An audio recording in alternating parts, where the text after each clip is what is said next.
베드로후서 1장 19절 제가 읽겠습니다. 또 우리에게 더 확실한 예언이 있어 어두운 데 비치는 등불과 같으니 날이 새어 샛별이 너희 마음에 떠오르기까지 너희가 이것을 주의하는 것이 가하니라. 먼저 알 것은 경의 모든 예언은 사사로이 풀 것이 아니니 예언은 언제든지 사람의 뜻으로 낸 것이 아니요 오직 성령의 감동하심을 입은 사람들이 하나님께 받아 말한 것임이니라. 21절까지 봤습니다. 이 교재는 성경강론 18권입니다. 9416페이지에 보시면 지금 읽었던 베드로후서 1장 19절부터 21절까지 본문이 있고요. 요약되어 있고 참조하시면서 성경 강론 이어가도록 하겠습니다. 우리 잠시 개론을 보시면은 야고보서에서부터 우리 베드로후서까지 살펴보는 내용이 바로 세속주의에 대한 배격을 성령께서 교회를 통해서 하게 하시는 내용이죠. 세속주의는 간단하게 하나님의 거룩하심과 반대되는 말입니다. 거룩은 주 예수 그리스도의 통치 아래 있을 때만 가능한 거죠. 그래서 세워주신 교회를 양육해서 무장시키시고 또 투쟁케 하시는 모든 과정에서 지금 후반부에 속한 야고보서에서부터 세속적 행위를 배격하게 하시는 겁니다. 그렇게 하심으로 베드로전서에 보면 이제 반대말이라 그랬죠. 세속적 행위와 거룩한 생활이 반대말이 되는 거죠. 목적이 되겠죠. 거룩한 생활을 촉구하도록 하시는 거. 그 다음에 이제 사도 베드로를 통해서 이제 두 번째 기록하게 하신 내용인데 불의한 생활을 경계하게 하는 내용으로 우리가 지금 살펴보고 있어요. 일단 1장에 보시면은 경건한 생활의 요건인데 그 요건에 보면 예수를 이렇게 나와 있죠. 예수가 누구인지를 정확하게 알려주는 것이 바로 성결함. 성결함은 이제 경건한 생활하고 관계가 됩니다. 그 다음 내용이 좀 의미가 있죠. 그 예수를 알므로 성결하게 하심으로 무엇을 확신하게 하시냐 하면 예언의 진리를 확신하게 하세요. 예언은 우리 본문에도 나왔지만 하나님께서 기록자들을 통해서 기록하게 하신 하나님 말씀 자체를 예언이라고 합니다. 이제 우리는 요한계시록까지 다 완성된 이제 하나님의 말씀을 보지만 당신은 이제 이미 당신은 아직 완성되지 않았고 이제 완성되어 가는 그 언급을 이 베드로후서에서 하고 있어요. 그래서 몇 차 말씀드렸지만은 이 베드로후서를 초기에도 한 4세기 376년에 이제 그 공식적으로 교회에서 27권을 이제 확정은 아니에요. 확인하는 일이 벌어지는데 거기에도 가장 이제 논란이 됐던 게 이제 베드로후서를 넣느냐 안 넣느냐였어요. 특징이 뭐냐면 이 1장의 전서에 나타난 고난을 얘기하는 그 바울의 베드로의 그 기록이 이렇게 너무 정제되고 차분하게 후서에 연결이 되는 걸로 봐서 동일한 기자가 아니다라는 거죠.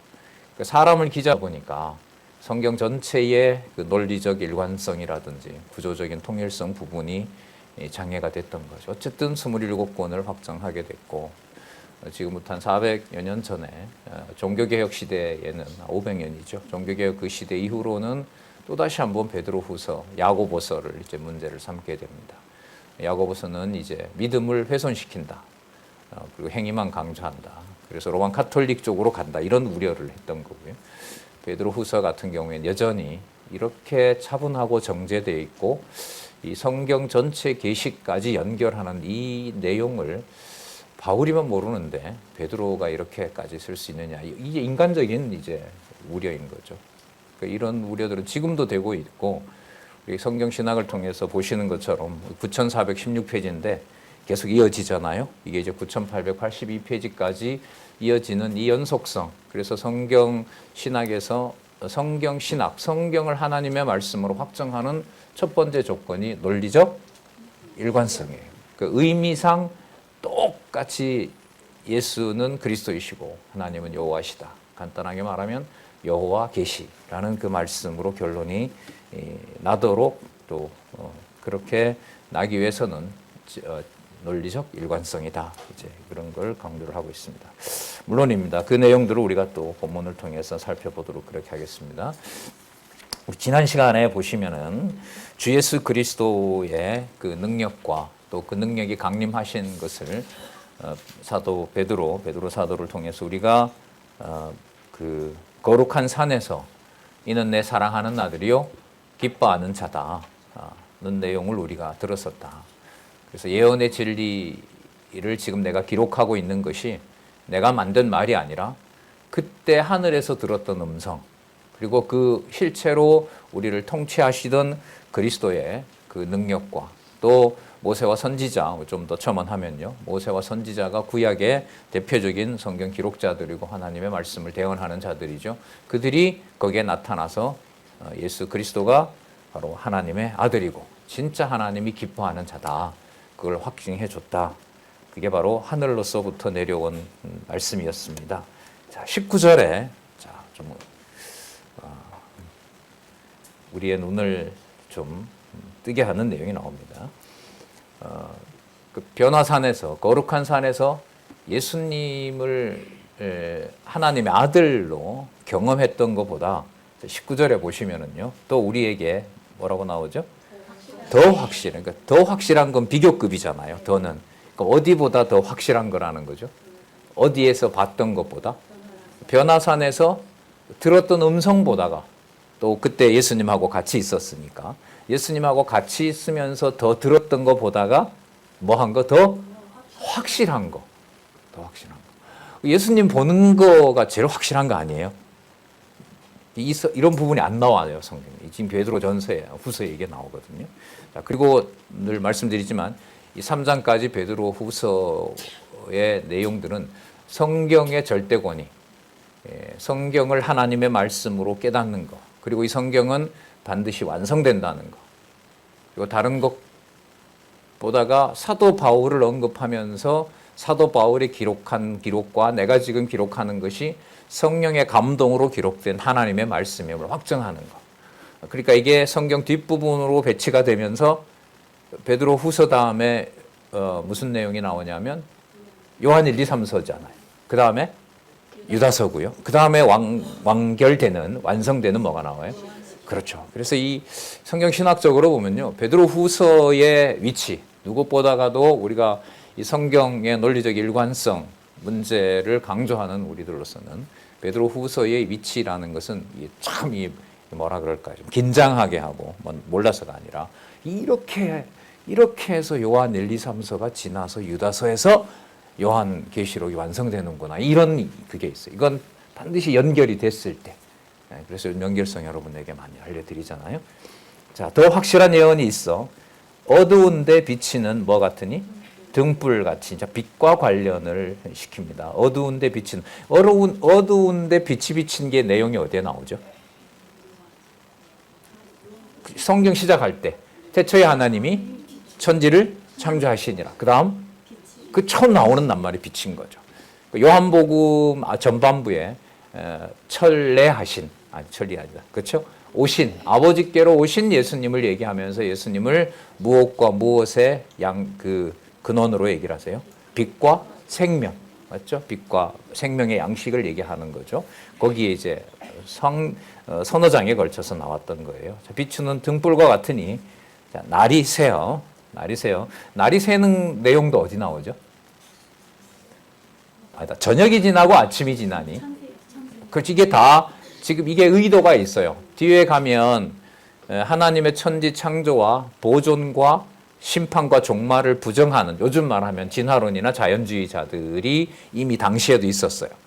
지식은 이 땅에 못 찾는다. 지식은 반드시 비밀스러운 참된 지식, 그리고 예수의 제자들이라는 사람들이 기록해 놓은 그런 문자로 다가오는 게 아니다. 내가 직접 직통해서 받는 거다. 이게 여러분 영지주의자들이거든요.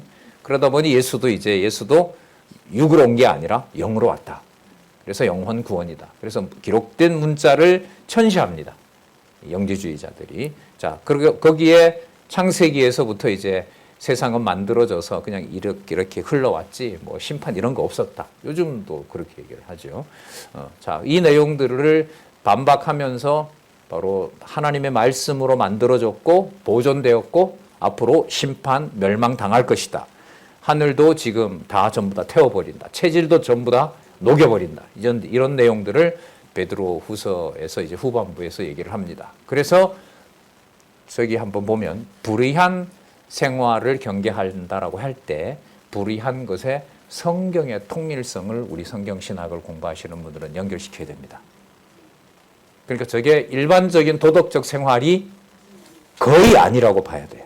거의 아니라고 봐야 돼요. 자, 성경의 연결성 그리고 창세기로부터 지금 앞으로 요한 1, 2, 3서, 유다서, 요한계시록에 남은 그 앞부분에 베드로를 통해서 성경 권위를 확정하는 엄청난 사건을 우리는 이 연결성에서 확인할 수 있고 불의한 생활은 이미 불의한 생활 속에는요. 에서 뭘 다뤘었죠?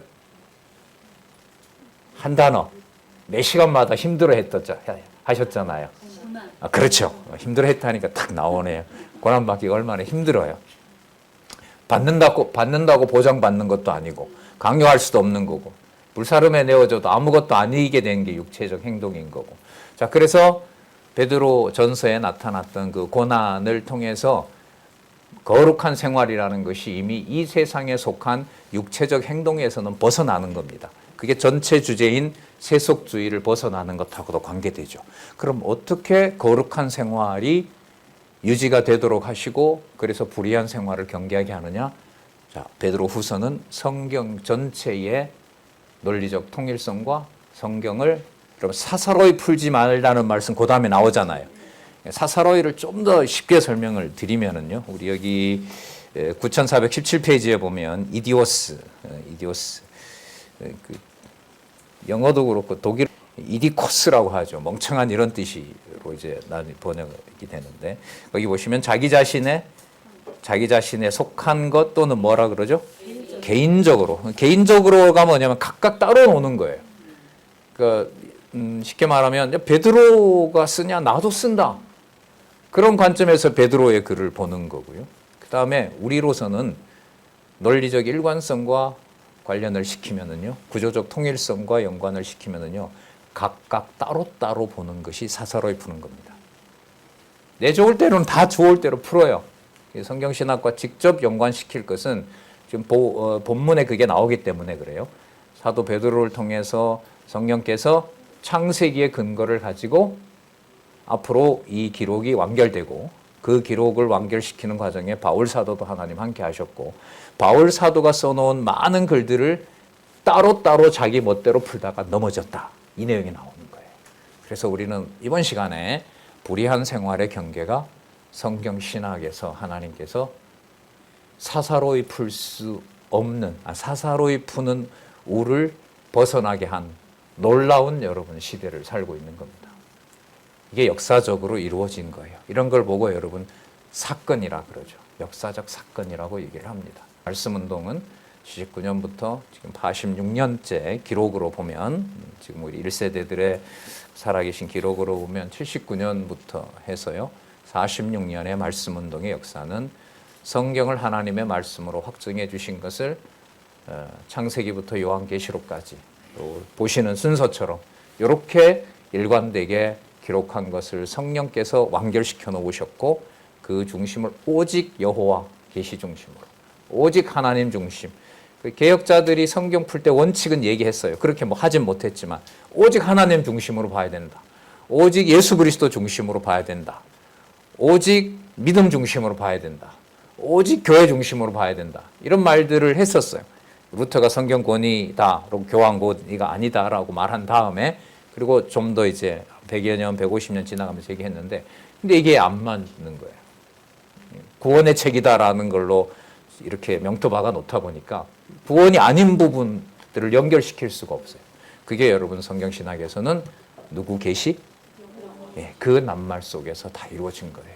자, 계시는 창세전 영원한 것이 아까 우리 장로님 말씀 그 잠언할 때 보면 지혜와 그다음 뭐가 나왔죠? 명철과 뭐가 나왔죠? 지식 나왔죠. 지혜와 명철과 지식의 관계가 창세전 영원한 상태가 이 땅에 드러난 거예요. 그게 직접적인 통찰로 이어지거든요. 다 관계가 있는 거죠. 자, 빨리 본문에 들어가서 볼게요.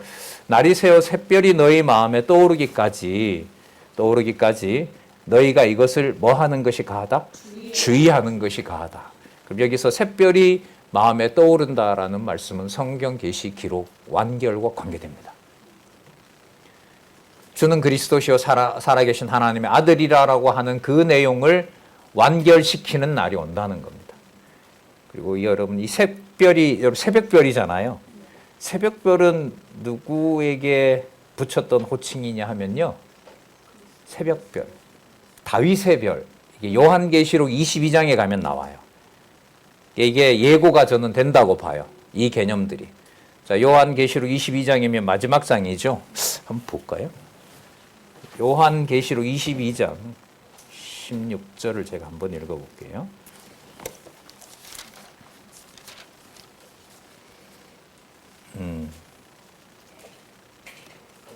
자, 나 예수는 교회들을 위하여 내 사자를 보내어 이것들을 너희에게 증거하게 하였노라. 증거하게 하고 지금 성경 계시를 완결했다 이 말인 거예요. 자, 나는 누구다? 다윗의 뿌리요. 예, 자손이니 곧 광명한 새벽별이라. 예. 이미 이제 구약의 근거를 통해서 베드로후서에서 성경 계시 기록과 관련된 내용들을 여기서 바로 약속하고 있습니다. 계시 기록의 완성을 여기서 예언하고 있습니다. 이런 부분들이 이제 저 같은 사람들이 앞으로 이제 부각시키고 창세기에서부터 이렇게 계시 기록이 완결되도록 성령께서 하나님께서 그렇게 하셨다라는 걸 더 단단하게 이제 입증을 해 가야겠죠. 우리가 부분적으로는 확인을 얼마든지 또 할 수가 있고요. 그래서 20절에 보시면은 자, 주의하는 것이 가하다라고 말씀하시고 먼저 그래서 뭐 할 것은 알 것은 안다는 문제가 베드로후서 1장 1절부터 나오신 거 기억나세요? 그래서 베드로후서에 가장 많이 나오는 낱말들을 3장밖에 되지 않지만 다 모으면 안다는 말이 가장 많습니다. 히브리어로는 아시죠? 어떤 말이야 그랬죠? 야다. 예, 그래서 이게 헬라어 용어는 세 가지 낱말로 나오는데 지금 이 경우에 보면 기노스코예요. 예, 기노스코예요. 기노스코는 뭐하고 구분되냐 하면 비밀은 문자로 아니다. 바로 직통으로 알아야 된다라고 하는 바로 그 영지주의자들. 그 영지주의자들이 바로 그노스를 써요. 그노스. 그래서 그거하고 좀 낱말이 좀 구분이 됩니다. 자, 어쨌든 먼저 알 것은 경은 성경이에요. 성경의 모든 예언은 뭐뭐 할 것이 아니다. 사사로이 풀 것이 아니다. 나는 바울 보낸 거는 다 인정이 되는데 베드로 당신 거는 받아들일 수 없어. 이거는 하나님의 말씀이 그대로 뭐 한 거냐면 심판한 거예요. 그 여러분 심판의 구체적인 역사가 1517년 이후 50년이 지났을 때 유럽의 종교개혁이 시작된 그 나라의 대학에 성경의 권위가 약화되는 성경을 인간의 이성의 기준으로 분별할 수 없는 것은 경례에서 다룰 수가 없다. 그 내용이 나온 것하고 똑같아요. 그러니까 살았고 운동력 있는 말씀이 하나님의 교회를 세우기도 하시고 세워놓은 교회를 보존하기도 하시고 보존하게 하는 방법이 예수님의 씨 뿌리는 비유처럼 자라지만 중간에 어떻게 해요? 자라지 못하게도 하고 뭐하게도 잘라버리기도 하고 사단이 가서 주워 먹기도 하고 그 내용들을 베드로후서에서 말씀하고 있어요. 그러면은 사사로이 풀지 않도록 해주시는 역사와 베드로후서의 주제인 무슨 생활과 연결이 되는 거예요?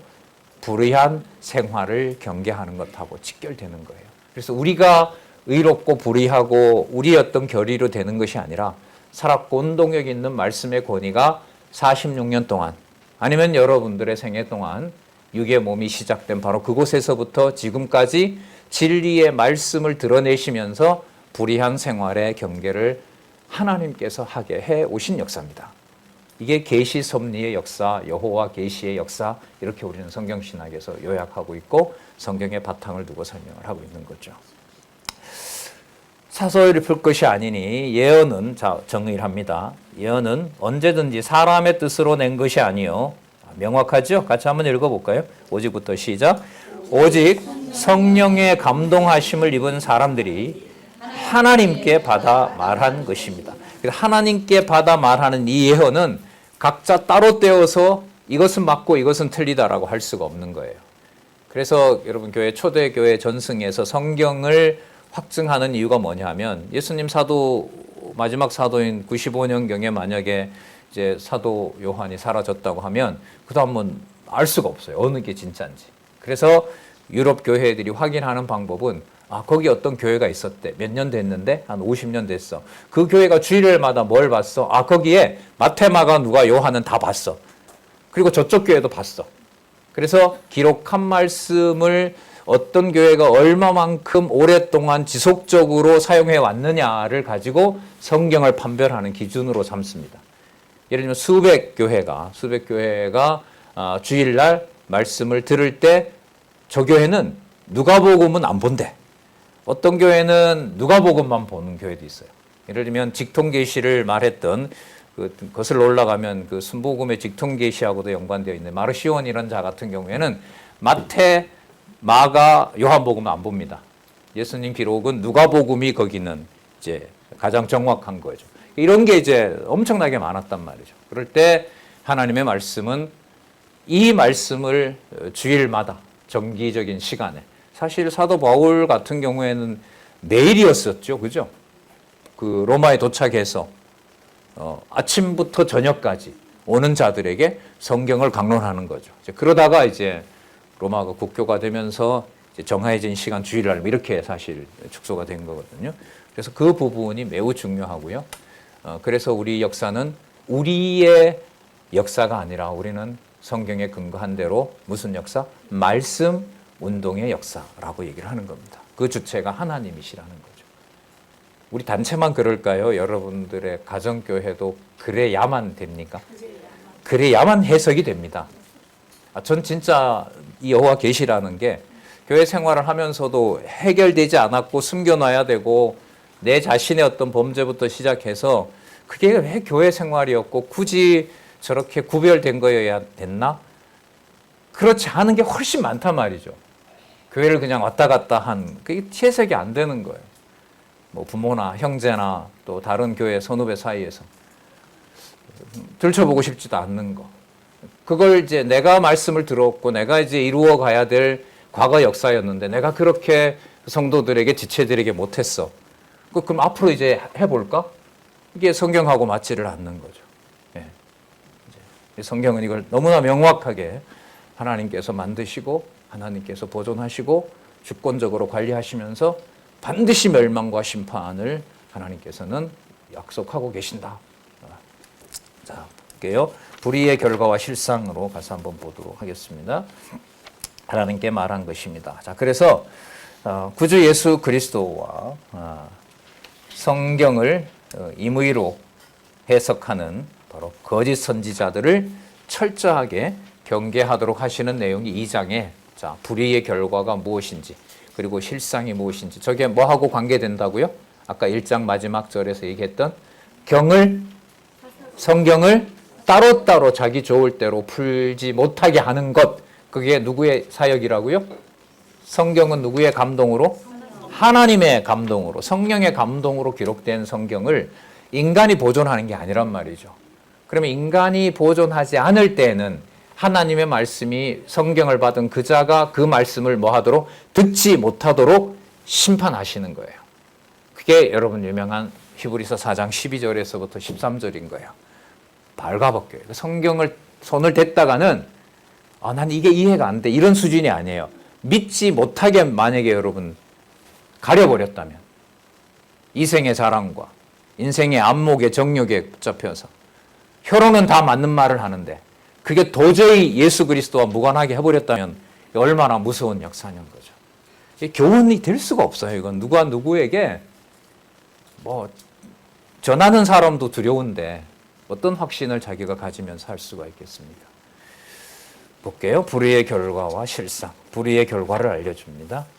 그러나는 아까 성경은 오직 성령의 감동하심을 입은 사람들이 하나님께 받아 말한 것입니다. 라는 건데 이제 민간에 성경 그런 게 아니야. 저런 책 얼마든지 많아. 플라톤 책 봐라. 그 수십 권이고 페이지마다 수백 권이야. 저 정도가 돼야지. 뭘 서너 장 보내온 편지 가지고 진리라고 하느냐. 자, 그러나 민간에 또한 그다음 나오잖아요. 거짓 선지자들이 일어났었나니 이와 같이 너희 중에도 누가 있다? 그러니까 너희 중에는 어디 안에 있다는 거예요? 교회 안에 있다는 거죠. 여러분, 적그리스도는 절대로 밖에서 오지 않습니다. 이런 비유를 들어드릴까요? 여러분, 그 에덴 동산에서 타락한 게 사단이 타락했나요? 아니죠. 뭘 받은 자가 타락했어요? 그렇죠. 3대 언약을 받은, 그리고 창세전에 누구와 같은 신의 성품에 참여했던 하나님의 성품에 모든 만물을 보고 로마서에 나오는 대로 모든 만물에 신성한 것이 곁들여 있는 하나님의 영광이 드러나는 것을 온몸으로 체험한 두 사람이 뭐 하는 거죠? 하나님의 축복을 받은 두 사람이 타락하는 것과 똑같은 겁니다. 그래서 마지막 날 적그리스도도 외부에 있는 것이 아니라 어디 안에서 같이 자라요? 교회 안에서. 천년 왕국을 섭리하면서 그 안에서 같이 준비하고 있어요. 하나님께서. 이게 얼마나 무서운 거예요. 예. 자,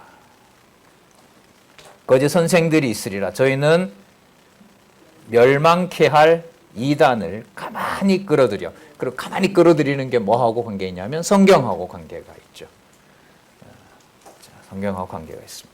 성경을 사사로이 푸는 것하고 관계 있습니다. 더 정확하게 말하면 사사로이 풀게 해서 불의한 자로 심판합니다. 심판합니다.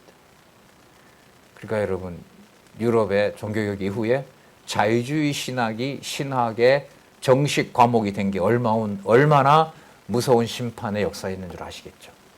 그 버린 다음에 18세기부터 대동강변에 미국 배가,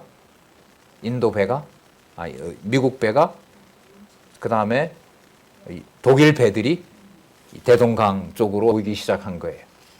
그리고 아시는 대로 그 토마스 순교사가 뚝섬, 대동강, 뭐 지금 우리가 할 수 없지만 거기에다가 던진 성경으로 대한민국 교회사 150년이 시작되는 겁니다.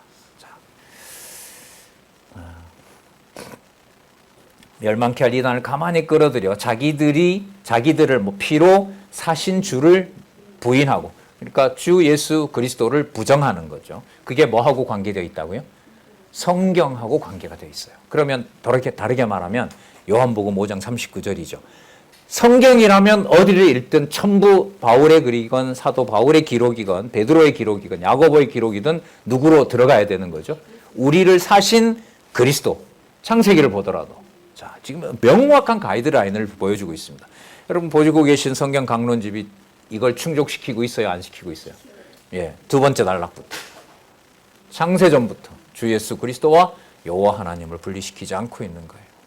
글쎄요, 제가 이런저런 공부하는 사람인데 시간이 점점 흐르고 됐을 때 객관적인 게 되겠습니까? 인간이 다 자기 선입견으로 가지만. 하지만 성경신학의 역사로 봤을 때 이 내용을 주관하시는 하나님의 놀라운, 오직 하나님 말씀이 말씀되도록 하는 이 관리를 하고도 엄격하게 해오신다.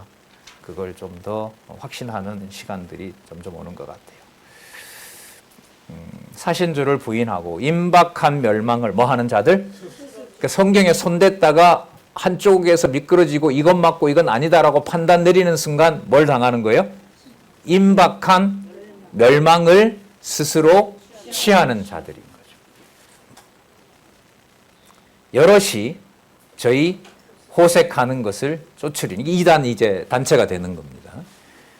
이로 인하여 무엇이? 진리의 도가 회방을 받을 것이요. 요한복음에 진리를 알지니 너희가 진리를 자유케 하리요. 내가 길이요 진리요. 그 구절들이 진리의 도라는 똑같은 낱말로 사도 베드로를 통해서는 요 개념으로 쓰게 한 겁니다. 회방을 받을 것이요. 저희가 뭘 인하여? 탐심을 인하여 지은 말을 가지고 너희로 이의를 삼는다. 이게 여러분 세속주의입니다. 그러니까 성경을 왜곡합니다. 그럴듯하게 만들어내요. 거기에 목적은 뭐냐 하면 탐심이 있어서 그것으로 교회와 성도를 이용해서 자기의 이익을 삼으려 하는 거죠. 여러분 그 신천지를 비롯한 저기 대치동 계실 때 봤던 거기 뭐죠? JMS 맞죠? JMS 사당동에 있었던 다 그런 거죠. 그 사람들 여러분 출발점이 전부 성경에 엄청난 정보를 가지고 있는 자들입니다.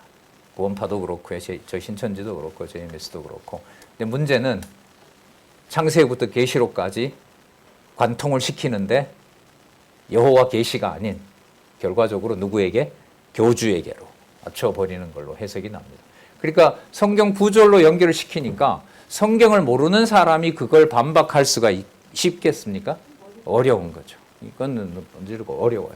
그러니까 성경 내용의 팩트를 아는 것도 우리로 말하면 문법적 해석이죠. 문법적 해석도 우리 강론집에 따라서 여러분들 공부해 하시는 것도 기본입니다. 기본입니다. 그렇게 기본인데 그 다음부터는 연결인 거예요. 이걸 왜 여기에다가 연결시키지? 이 낱말이 같고 이 낱말이 같잖아요. 근데 이 낱말이 같지만 의미가 다른데 이렇게 돼버리면 이제 연결이 끊어지는 거죠. 시간이 걸리는 거죠. 단단한 공부 시간은 단기간에 될 수는 없다고 봐요. 페이지만 해도 우리 9,882페이지인데 저희가 탐심을 인하여 지은 말을 가지고 너희로 이를 삼으니 자 당장 뭐가 나오나 볼까요? 저희 무엇은? 심판은 옛적부터 지체하지 않았으면 옛적은 오래전부터 오래전을 거슬러 올라가면 창세기 3장에 아담 타락하고도 관계가 되겠죠.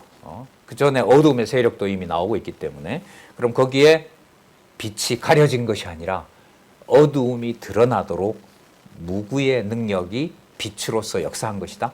하나님의 능력이 빛으로서 역사한 겁니다. 그런 의미에서 빛이 있으라 하심에 빛이 있었고 라고 했을 때 그 빛이 어두움이 무엇인지를 다 밝히는 그 일이 무슨 사건으로 볼 수 있느냐? 심판이라고 할 수가 있습니다. 성경 신학이 역사적으로 성경의 절대 권위를 확정한 하나님의 섭리이고 하나님의 계시의 선물이라고 우리가 확신하게 된다면 여기에 어떤 멸망과 어떤 심판을 하나님이 하실지는 우리의 상상을 초월할 겁니다. 분명히 살아계신 증거를 따라서 기록한 이 말씀을 통하지 않으면 믿음은 도저히 우리에게 허락되지 않는 매우 엄격하고 받은 것으로 보면 이게 은혜가 아닐 수 없는 그런 시간들이라고 봅니다.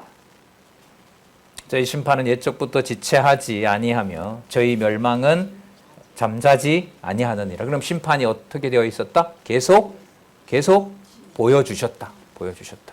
그 아담 하와 만들기 전에도 벌써 일어난 거죠. 하나님의 신이 수면에 운행하시니라. 그 다음에 뭐라 그러죠? 빛이 있으라. 그래서 그 수면 아래에 있는 어둠과 혼돈과 무질서의 세계 속에서 빛과 어둠을 먼저 나누시고 물로부터 지구를 천체를 만드시고 분리해서 에덴 동산을 만드는 그 과정들이 바로 심판의 역사라고 할 수가 있는 겁니다. 하나님이 범죄한 천사들을 용서치 아니하시고 범죄했다고 해서 이 사단되는 게 아니에요. 범죄한 천사는 그냥 범죄한 천사가 있었던 거죠. 그 성경에는 여러분 천사들의 이른바 반란이라는 게 나와요, 안 나와요? 구체적으로 나오진 않죠. 이걸 통해서 계시를 깨닫게 되는 거죠. 그러니까 천사들도 뭐 한 적이 있었다는 겁니다. 범죄하고 범죄는 누구를 대적했다는 거죠? 창조주 하나님 여호와를 대적했다는 거죠. 그걸 지금 밝혀주고 있는 거예요. 그러니까 영적인 세계에서 일어난 하나님의 심판과 또 이 세상을 만드신 다음에 보여주시는 하나님의 심판의 핵심은 다시 한번요. 우리 베드로후서는 불의한 생활은 무엇을 사사로이 풀지 않게 하는 것과 관계된다? 성경을 사사로이 풀지 않게 하는. 다 연결이 돼야 돼요. 전부 연결이 돼야 돼요. 이 사건이 여러분 베드로후서에 나타난 불의한 생활을 경계하게 하는 것과 관계가 된다고 봐요. 하나님이 범죄한 천사들을 용서치 아니하시고 자, 지옥에 던져 어두운 구덩이에 두어 언제까지? 이건 마지막 심판 때까지. 그 다음에 첫 번째죠. 범죄한 천사들을 하나님이 뭐 하셨다? 심판하셨다. 옛 세상을 용서치 아니하시고 오직 의를 전파하는 노아와 7 식구를 보존하고 경건치 아니한 자들의 세상에 홍수 심판하셨다. 자, 두 번째입니다. 무엇을 설명하기 위한 거죠? 무엇을? 하나님의 심판을. 불의한 결과를 알려주시는데 불의한 자들에게 심판하셨다라고 알려주시는 내용이에요. 한쪽 가로가 계속 볼까요? 6절 소돔과 고모라 성을 멸망하기로 정하여 죄가 되게 하사 후세에 경건치 않을 자들에게 본을 삼으셨으며 그 내용을 좀 더 볼게요. 무법한 자의 음란한 행실을 인하여 고통받는 의로운 롯을 건지셨다. 그러니까 소돔과 고모라 망하게 하고 의로운 롯을 구원해낸 거. 자, 의로운 롯이라고 했을 때는 기준을 여러분 롯에다가 두면은 이 해석이 또 난항을 겪게 돼요. 아브라함에게 하나님께서는 무엇의 근원이 된다? 복의 근원이 된다. 그래서 아브라함이 그 소돔과 고모라 성이 망할 때 하나님 앞에 기도하잖아요. 거기에서 하나님의 심판은 이미 정해져 있어요. 그리고 그 하나님 30명, 20명. 하나님 5번까지 들어줘요. 제가 그거 보고서 혼자 웃었는데 제가 또 한 2번 물으면 그냥 끝을 낼 텐데 끝까지 들어요. 하나님 5명까지 가나요? 10명까지 가나요? 10명, 의인 10명. 네. 자, 그 과정이 여러분 바로 뭐냐 하면 하나님께서 정한 자신의 심판을 자기 백성 아브라함을 통해서 받은 그 복을 보존하고 싶은 롯과 연관을 시키는 거죠. 그래서 의로운 롯이라고 해서 롯이 어떤 특별한 행동을 해서 베드로 후서에서 의롭다라고 하는 것이 아니다. 그런 이해는 그럼 어디서 오느냐? 창세기를 공부해야죠. 그 내용들의 순서를 꼬들고 이해를 해야 이 롯이 롯에게 초점을 맞춘 것이 아니라 하나님의 심판 가운데서 롯을 끌어내서 그 다음에 또 역사 섭리를 해가시는 바로 그것과 연관을 넓게 해야겠죠. 8절 이 의인이 저희 중에 거하여 날마다 저 불법한 행실을 보고 들음으로 그의 의로운 심령이 상하니라. 예. 성경은 뭐 분명하게 의인을 설명하고 있습니다. 더더욱 신약에서 사용하는 의인 혹은 의인은 예수 그리스도를 빼고 생각할 수 있을까요? 없을까요? 없어요. 이게 해석이 가미가 된 거예요. 아브라함의 조카 롯 이거는 이제 표면적인 거고요. 여기서 의로운 롯이라고 했을 때는 하나님의 의의 기준으로 가야 돼요. 하나님의 의의 기준은 일단 누구와 누구의 구분을 없애는 거죠.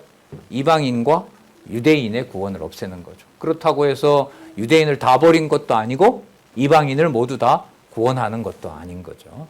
바로 여기에 하나님의 말씀의 능력이 역사한다는 거예요. 어떻게 보내고 어떻게 구원하고 어떻게 보호하시고 어떻게 심판하시는지 우리가 나타난 현상으로는 알 수가 없어요. 그런데 오늘 우리가 살펴본 말씀의 분명한 사실은 진리의 말씀을 하나님이 기록하게 하셔서 절대로 사사로이 풀지 못하게 함으로써 그렇게 하신다는 것. 매우 중요한 부분이라고 봐요. 2장 9절에서부터 11절에 보시면은 불의한 자들은 정욕으로 행하며 누구를 해방한다? 영광 있는 자를 해방한다. 자, 의로운 심령을 상함이라. 그 다음에 볼게요. 자, 이와 같이 이처럼 이렇게 해도 되겠죠. 아니면 그런데 정도로. 주께서 경건한 자니까요. 그래서 이렇게 정도 되겠네요. 그래서 주께서 경건한 자 뒤에서 건지시고 시험에서 우리 오늘 연구반에서 살펴봤었죠. 시험 단어보다가 시련이라는 단어가 더 낫다는 거. 주께서 경건한 자는 시련에서 뭐 하시고 건지시고. 여러분 이 주가 이스라엘은 여호와로 읽습니다. 여호와께서 여호와라는 뜻은 뭐냐 하면 언약하신 대로 성취하는 거죠. 그럼 여러분 이 여호와 번역이 이대로 여기서 이제 살려서 번역이 된다면 이게 굉장한 연결고리가 돼요. 아까 여러분 앞에 3가지 사건이 나왔어요. 전부 구약 사건이었죠. 첫 번째 무슨 사건요? 천사들이 범죄한 사건. 영적 세계에 일어났던 타락 사건. 그럼 두 번째 노아 범주 사건. 그 다음에 처음에 여러분 인류 시조와 맺은 언약이라든지 열조와 맺은 언약 창세기 1장에서부터 12장까지 내용들이 다 담겨 있어요. 그 내용들이 이제 신약의 성경이 완결됨으로 거룩한 생활을 하도록 불의한 생활을 배격하게 하신다. 이렇게 연결이 되는 거예요. 자, 그래서 여호와께서 경건한 자는 시험에서 건지시고 불의한 자는 형벌 아래 두셔서 어디까지? 심판 계속 나오잖아요. 계속 심판이 나옵니다. 이것과 하나님의 말씀하고 연관이 직접 되는 거예요. 그래서 요한계시록 22장 18절 19절 아멘 주 예수여 어서 오시옵소서 그 바로 직전에 건들면 말씀 기록한 것을 건들면 뭐 한다? 너를 제하여 버리고 넣으면 너에게 벌을 더한다. 그래서 건들지 마라. 건들지 마라. 그렇게 이제 말씀이 끝나죠. 19절에 보시면 육체를 따라 더러운 정욕 가운데서 행하며 주관하시는 이 아까 주관하시는 이가 누굴까요?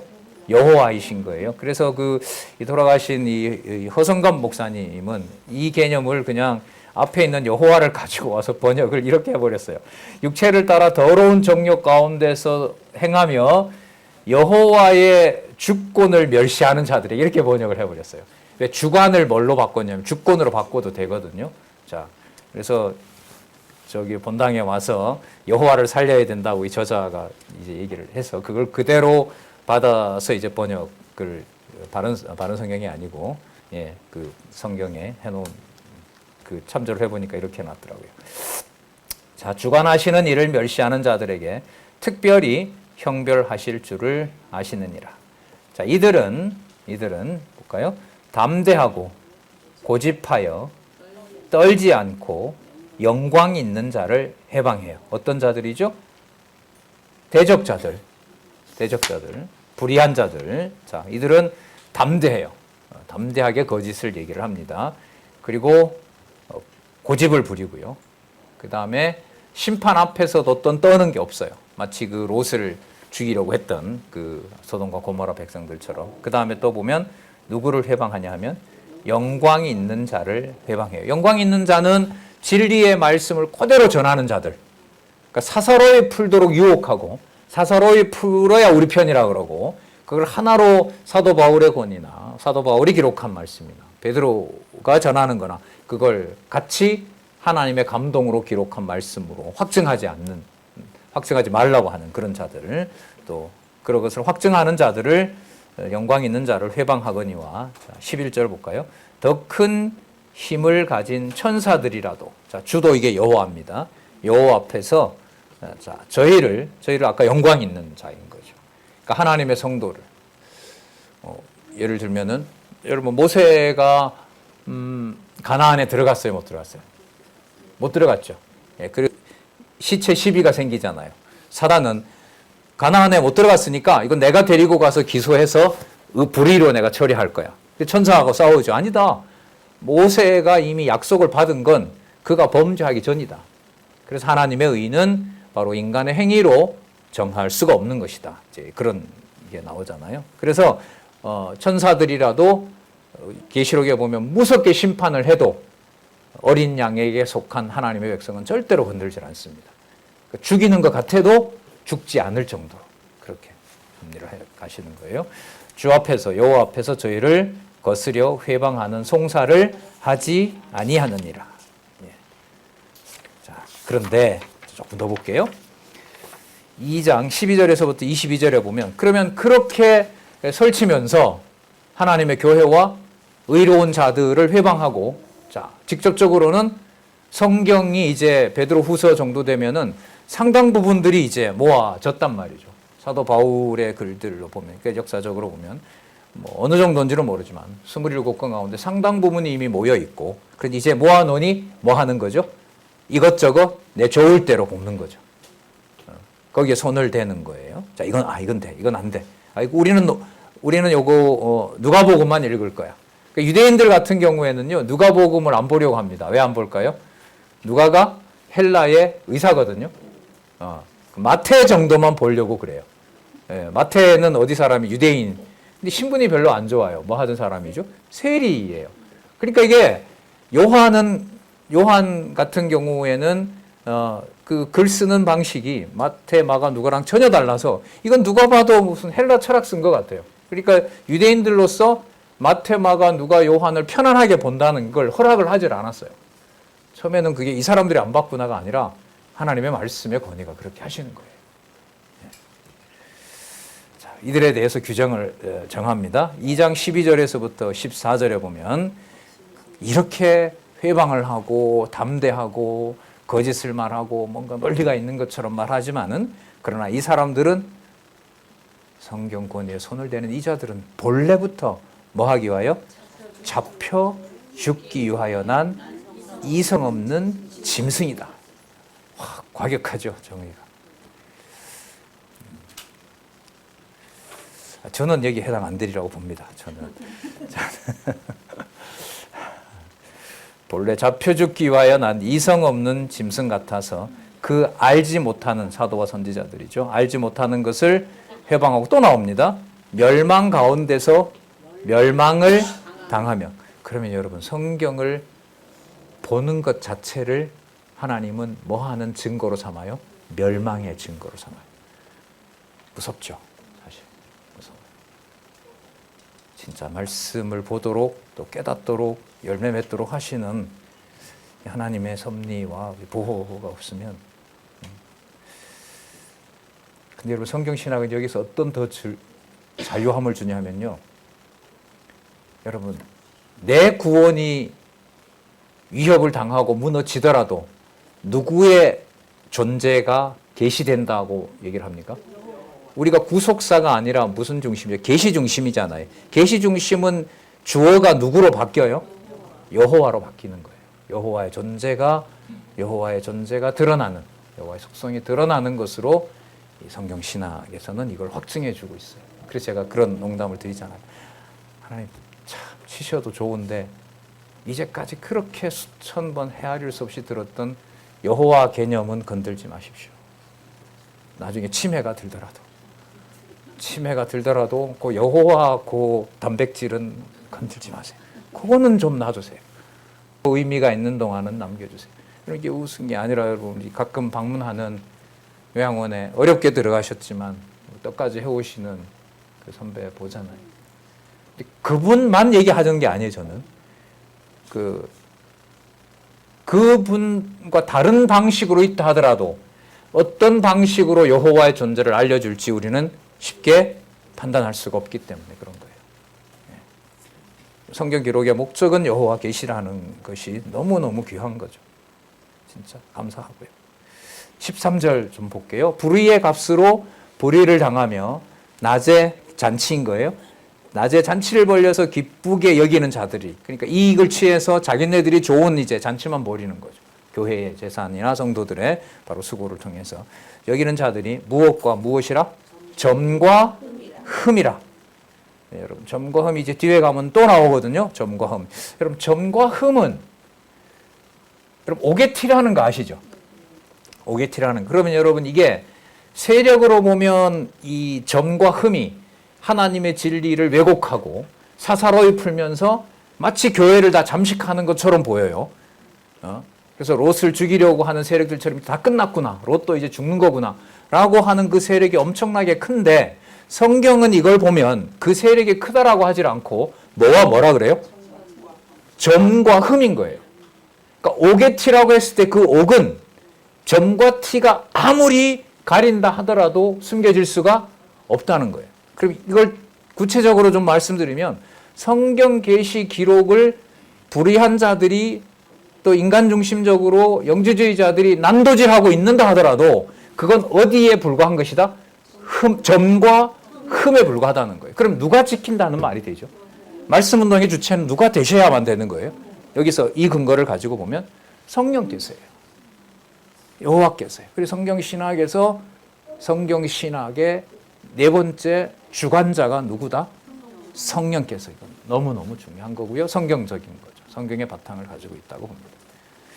점과 흠이라. 너희와 함께 연회할 때, 잔치할 때 저희가 간사한 가운데 연락하며 음심이 가득한 눈을 가지고 범죄하기를 쉬지 아니하고, 점과 흠이 붙어서 이런 범행을 해야 되는 거예요. 이게 약속되어 있는 거고요. 굳세지 못한 영혼들을 뭐하여? 유혹하여 탐욕에 연단된, 탐욕에 길들여진 마음을 가진 자들이니, 자, 저주의 자식이라. 아까 12절에는 어떻게 길게 나왔냐면 이 사람들은 본래 잡혀 죽기 위하여 난 뭐 없는 이성 없는 짐승 같아. 이 이성이 나중에 이성을 가지고 성경 권위를 개혁, 종교개혁 이후에 이제 난도질하는 점과 흠이 이제 확산되는 일이 벌어지고, 그 유럽을 버린 다음에 진리의 말씀은 태평양과 대서양을 건넌 우리 여러분들과 제가 있는 이 좋은 곳, 이 진짜 안전한 바로 도피처, 안식처가 되는 곳에서 오늘 이렇게 말씀 같이 살펴봤습니다. 감사하네요, 진짜. 보면 볼수록 떨리기도 하고 감사하기도 하고 또 살아계신 게 확증된다고 하니까 또 하나의 흔들릴 수 없는 그 보호처를, 안식처를 마련해 주신 것도 감사하고요. 수고하셨습니다. 기도하겠습니다. 하나님 아버지 감사합니다. 여러 생각과 행위들이 나의 거룩함의 뿌리까지 흔드는 그런 다급한 상황에서도 진리의 말씀이 다시 그루어지게 하시고 그 진리의 말씀을 들을 수 있는 우리의 마음의 여유까지 주셔서 말씀을 함께 듣는 동역자들 혹은 지체들과 함께 이 지상에서 아름다운 일 차분하게 평안 가운데 할 수 있도록 허락해 주셔서 너무나 감사드립니다. 귀한 지체들 한 사람도 낙오되지 않고 사사로이 푸는 진리가 아닌 오직 여호와 하나님 살아계신 놀라운 영광과 또 그 축복 가운데서 받은 바 은혜를 아무리 흠과 점이 우리를 영혼을 우리의 몸을 훼손하더라도 영원한 그리스도의 나라, 영원한 나라에 대한 소망과 확신을 하나님 계속해서 말씀으로 우리들에게 공급하여 주시기를 간절히 소원하오며 예수님의 이름으로 기도드렸습니다. 아멘.